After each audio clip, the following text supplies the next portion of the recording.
High বন্ধুরা, কেমন আছো? আশা করি ভালো আছো। শুভ দুপুর। আমি চলে এসেছি নতুন একটা ব্লগ নিয়ে। আজকে কি রান্না করছি চলো বন্ধুরা দেখাই। এই কদিন ভোর তো রান্না হচ্ছে মাছ, মাংস, কাঁকড়া, পিঠে। কদিন ভোর প্রত্যেক দিন হচ্ছে। 3 দিন পর পর মাংস হয়েছে। একদিন পোলট্রির মাংস, একদিন কয়লার মুরগি, একদিন দেশি পাতি হাঁস, পুকুরের বড় বড় মাছ দেখেছো। তার মধ্যে 3 দিনের মধ্যে 2 দিন হয়েছে পিঠে। একদিনের পিঠের ভিডিওটা আমি করেছিলাম, ছেড়েছিলাম, আর একদিন করিনি।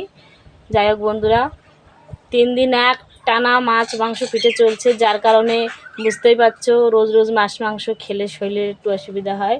যার জন্য আজকে পুরো প্লেন রান্না হচ্ছে। ডাল আর আলু সিদ্ধ ভাত করেছি। আলু সিদ্ধ করেছি ছেলের জন্য যদুবা। আর ডালটা করেছি বুটের ডাল।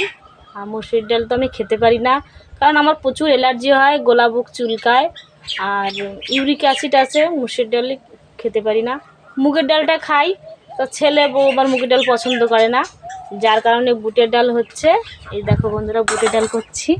এই যে ওরা খুবই ভালো খায় বুটের ডাল, আমিও খাই, একটু অর্ধেক খাই না তা না। ঠিক আছে বন্ধুরা, আজকে এই পর্যন্ত। টাটা। আবার দেখা হবে নতুন কোনো ব্লগ ভিডিও নিয়ে।